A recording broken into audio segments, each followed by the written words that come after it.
நம்ம இந்த வீடியோவில் என்ன பேச போகிறோம் அப்படின்னு சொன்னால், எதுக்காக நம்ம ஸ்டாக் மார்க்கெட் பண்ணணும், அதை எப்படி பண்ணணும், ஒரு ஸ்டாக் மார்க்கெட் பண்ணுறதுக்கு முன்னாடி நம்ம என்னென்ன விஷயங்களை தெரிஞ்சுக்கணும், இதை பற்றி தான் நம்ம இந்த வீடியோவில் நம்ம டீட்டெயிலாக பேச போகிறோம். ஃபர்ஸ்ட், எதுக்காக ஸ்டாக் மார்க்கெட் பண்ணணும்? Smart income and continuous business. ஒரு ஸ்டாக் மார்க்கெட் பண்ணுற பொழுது எங்கிட்ட எனக்கு உண்டான முதலீடும் அதுக்குண்டான அறிவும் இருந்தால் போதும் நம்ம ஈஸியாக ப்ராஃபிட் பண்ணிட முடியும். ஸ்டாக் மார்க்கெட்டில் நீங்கள் இன்னொருத்தர் டிபெண்ட் பண்ணி இருக்கணுங்கிற எந்த ஒரு அவசியமே இந்த ஸ்டாக் மார்க்கெட் பிஸ்னஸில் கிடையாது. ரியல் எஸ்டேட் கூட அப்படித்தான். நீங்கள் ஒரு இடம் வாங்கி வச்சு கூட நீங்கள் ப்ராஃபிட் பண்ணலாம். ஆனால் அங்கே லிக்விடிட்டி கிடையாது. நீங்கள் ஒரு இடத்த வாங்கினீங்கன்னா அதை விற்கிறதுக்கு அந்த இடத்துல பை பண்ணுறதுக்கோ செல் பண்ணுறதுக்கோ ஆள் வரணும். It is a lengthy process. But stock market அப்படி கிடையாது. ஸ்டாக் மார்க்கெட்டில் இன்ஸ்டண்ட்டாக நீங்கள் ஒரு ஸ்டாக்கை விற்று பணமாக்க முடியும். ஒரு பணத்தை ஒரு நிறைய ஸ்டாக்காக மாற்றவும் முடியும். ஸோ இவ்வளோ சௌகரியங்கள் இந்த ஸ்டாக் மார்க்கெட்டில் ஏர்ன் பண்ணுறதுக்கு நிறைய பொட்டன்ஷியல் இருக்குது. It is a A1 class business. It was run by central government under the SEBI. So இது ஒரு கேம்பிளிங் அல்லது இது ஒரு சூதாட்டங்கிற மாதிரி நிறைய பேர் உங்ககிட்ட சொல்லியிருந்தாங்கன்னா தயவு செஞ்சு நம்பாதீங்க. ஸ்டாக் மார்க்கெட்டை யார் புரிஞ்சுக்கலையோ, ஸ்டாக் மார்க்கெட்டை யார் தெரிஞ்சுக்கலையோ, அதை பற்றின யாருக்கு நாலேஜ் இல்லையோ அவங்க தான் இந்த ஸ்டாக் மார்க்கெட்டை கேம்பிளிங்னு சொல்லுவாங்க. ஸ்டாக் மார்க்கெட் அப்படிங்கிறது இட் இஸ் ஒரு ஒண்டர்ஃபுல் பிஸ்னஸ். இந்த ஸ்டாக் மார்க்கெட்டை எல்லா வியாபாரங்கள மாதிரியும் நீங்கள் செயல்படுத்த முடியும். ஒரு பொருளை வாங்குறோம், அந்த பொருளோட விலை அதிகமாகும் போது விற்கிறோம். இதுதானே எல்லா பிஸ்னஸும். ஸ்டாக் மார்க்கெட்டும் அதே மாதிரியான ஒரு பிஸ்னஸ் தான்.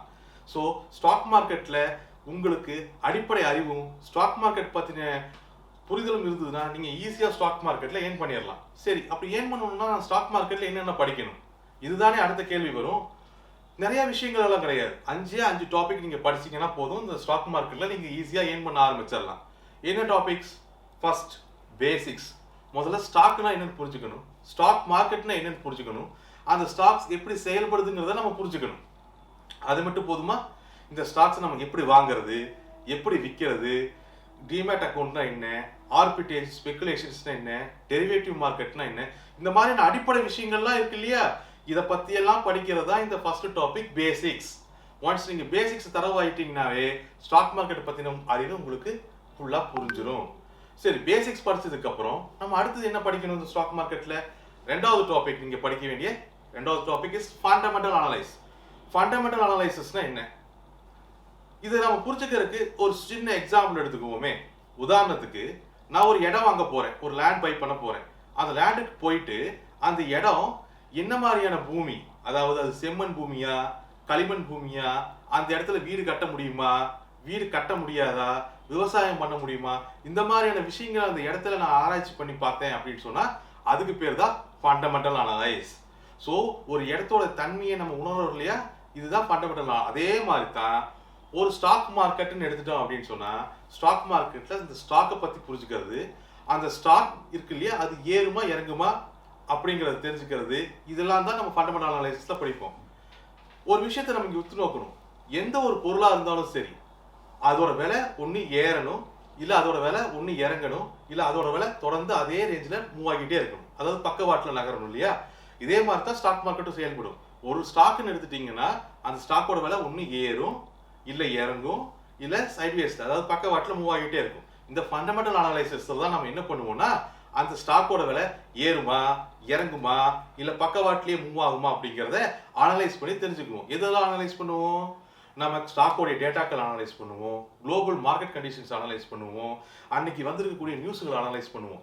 இதெல்லாம் எப்படி பண்ணுறது, இது பண்ணி முடிச்சதுக்கு அப்புறம் அந்த ஸ்டாக்கோட விலை ஏறுமா இறங்குமாங்கிறது எப்படி நம்ம புரிஞ்சுக்கிறது, இதை பற்றி எல்லாம் படிக்கிறது தான் ஃபண்டமெண்டல் அனலைஸ், செகண்ட் டாபிக். இதை முடிச்சதுக்கு அப்புறம் மூணாவது டாபிக், டெக்னிக்கல் அனலைஸ். இப்போ நம்ம ஒரு இடம் எக்ஸாம்பிள் பார்த்தோம் இல்லையா, ஒரு இடத்த பற்றி, அந்த இடத்துக்கு போறீங்க, அந்த செம்மனா களிமண் பூமியா எவ்வளவு தண்ணி வரும் இப்படியெல்லாம் அனலைஸ் பண்றோம்னு பேசணும் இல்லையா? இதெல்லாம் ஃபண்டமெண்டல் அனலைசிஸ் சொல்லணும் இல்லையா? இப்போ அதே இடத்த அந்த இடத்துல இருந்து எவ்வளவு தூரத்துல ரோடு இருக்கு, எவ்வளவு தூரத்துல ஒரு பஸ் ஸ்டாண்ட் இருக்கு, இந்த மாதிரியான விஷயங்களை அனலைஸ் பண்ணி அந்த இடத்தோட விலையை முடிவு பண்றது தான் டெக்னிக்கல் அனலைஸ். ஓகேங்களா? இப்போ டெக்னிக்கல் அனலைசிஸ் என்ன பண்ணுவோம்? நம்ம ஃபண்டமெண்டல் அனாலிசிஸ்ல ஒரு ஸ்டாக்கோட விலை ஏறும் இறங்குமா அப்படின்னு நம்மளுக்கு தெரிஞ்சிருது.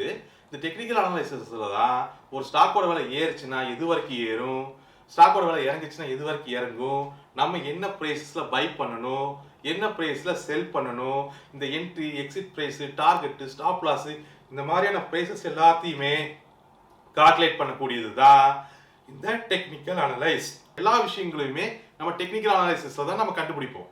ஓகே, இந்த டெக்னிக்கல் அனாலிசிஸில் இந்த ப்ரைஸை கண்டுபிடிக்கிறதுக்கு நிறையா மெத்தட் ஸ்டாக் மார்க்கெட்டில் அவைலபிளாக இருக்குது. பிவட் பாயிண்ட் இருக்குது, டவ் தியரி இருக்குது, இண்டிகேட்டர்ஸ் அண்ட் ஆசிலேட்டர்ஸ் இருக்குது, அண்ட் மச் மோர் தியரிஸ். எவ்வளவோ விஷயங்கள் இருக்குது. இது எல்லாத்தையுமே இந்த டெக்னிக்கல் அனாலிசிஸில் நம்ம படிப்போம். ஸோ ஒன்ஸ் நம்ம பேசிக்ஸில் என்ன பண்ணணும், ஸ்டாக் மார்க்கெட்டில் என்னங்கிறத தெரிஞ்சுக்கிட்டோம். ஃபண்டமெண்டல் அனாலிசிஸ்ல என்ன பண்ணோம், அந்த ஸ்டாக் விலை ஏறுமா இறங்குமாங்கிறத தெரிஞ்சுக்கிட்டோம். அடுத்து டெக்னிக்கல் அனாலிசிஸ்ல என்ன பண்றோம், என்ன விலைக்கு வாங்கணும், என்ன விலைக்கு விற்கணுங்கிறத தெரிஞ்சுக்கிறோம். இப்போ இந்த 3 டாபிக் மட்டும் படிச்சா போதுமா? இல்ல, இந்த 3 டாபிக்கே நம்மளுக்கு கவர் பண்ண மாதிரி தான் இருக்கும். ஆனா 4வது முக்கியமான ஒரு டாபிக் இருக்கு, ஹெட்ஜிங் அண்ட் ஸ்ட்ராட்டஜி பில்டிங். ஏன்னா ஒவ்வொரு தொழிலையுமே அன்எக்ஸ்பெக்டட் ரிஸ்க் அப்படின்னு ஒரு ஃபேக்டர் இருக்கு. நீங்க ஒரு 2000 கோடி செலவு பண்ணி ஒரு பெரிய ஷாப்பிங் மால் கூட கட்டிடலாம். ஆனா அடுத்த நாள் பூகம்பம் வந்துச்சுன்னா அதுவும் ரிஸ்க் தான். அப்போ இந்த அன்எக்ஸ்பெக்டட் ரிஸ்க் வந்து ஸ்டாக் மார்க்கெட்லயும் இருக்கதான் செய்யும். ஸ்டாக் மார்க்கெட் அன்எக்ஸ்பெக்டட் ரிசல்ட் எப்படி, ரிஸ்க் எப்படி வரும்? Simple, based on unexpected news. எதிர்பாராமல் வரக்கூடிய ஒரு நியூஸ்னால ஸ்டாக் மார்க்கெட்ல ரிஸ்க் வரலாம். அப்படி வந்துச்சு அப்படின்னு சொன்னா முதல்ல நம்மளோட முதலீடை காப்பாற்றணும். அது வரைக்கும் எடுத்த லாபத்தை வெளிக்கொண்டு வரணும். அந்த சூழ்நிலையை நம்ம லாபகரமா மாற்றணும். இதெல்லாம் எப்படி பண்ண முடியும்? இதை பத்தி படிக்கிறது தான் இந்த 4வது topic, hedging and strategy building. இந்த டாபிக் மட்டும்தான் உங்களுக்கு லாஸை பத்தி டிஸ்கஸ் பண்ணும்.